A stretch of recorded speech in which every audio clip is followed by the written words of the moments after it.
Hello everyone, welcome to the Destination Hoop podcast. I am your host, Adam Ahn, and this is episode number 6.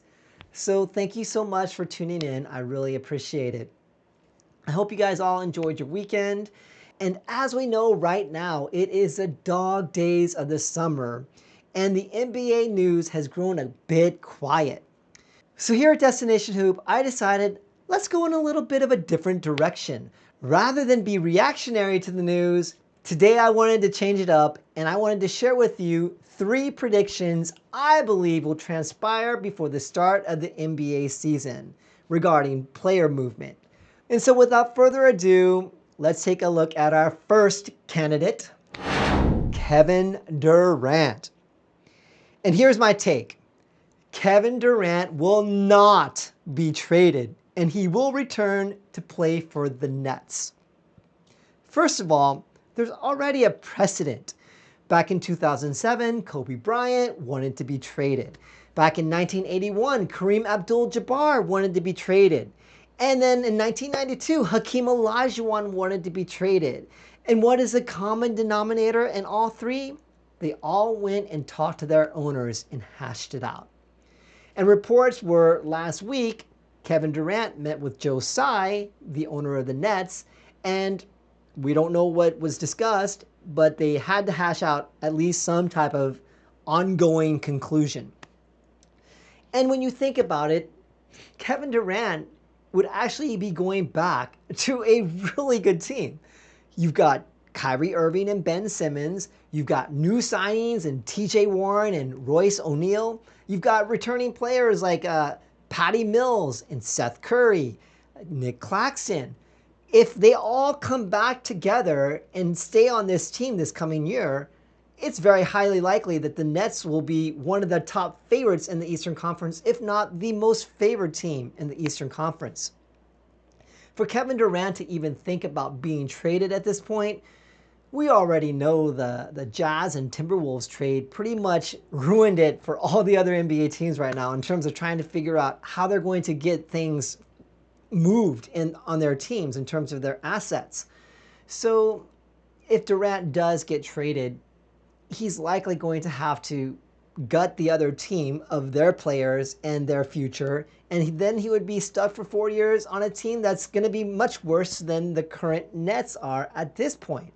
And then if you also take into account the hypothesis that he could go back to Golden State Warriors, well, that seems unlikely because the Warriors have already proven that they can win without Durant again. And with their future intact, with their young core, they probably are not going to welcome Kevin Durant back. So that's my hot take. I think Durant will return to the Nets. Now let's take a look at our second prediction, Donovan Mitchell. Here's my take. Donovan Mitchell will be in a Knicks uniform at some point before the trade deadline this season, 2022-2023. We know that Danny Ainge is going to play the long game. The Knicks want Mitchell far more than Ainge wants to trade Mitchell. And Ainge, in the end, he's probably going to get the deal done. It's a staring game at this point. And Ainge is not going to blink first. So that's my take. Donovan Mitchell, at some point before the trade deadline, will be going to the Knicks and will be in a Knicks uniform. And here's my third take. Russell Westbrook.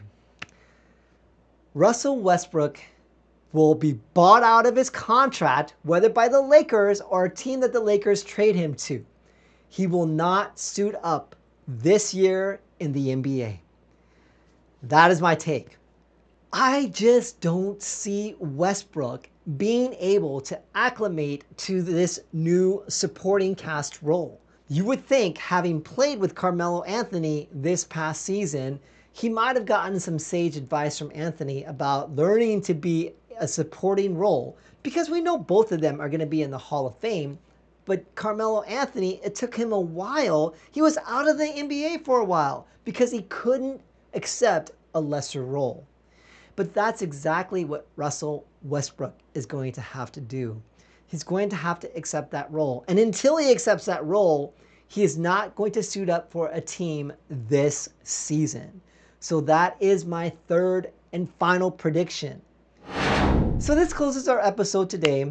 I would love to hear your thoughts and tell me if you agree with me or disagree with me. I'm looking forward to see if my predictions are going to be correct or if they're just going to be completely wrong.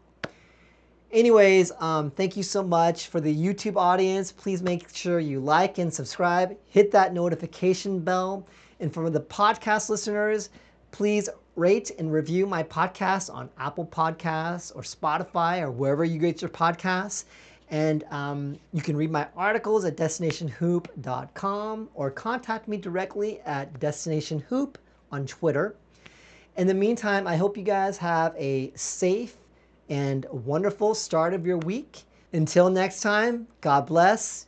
Peace out.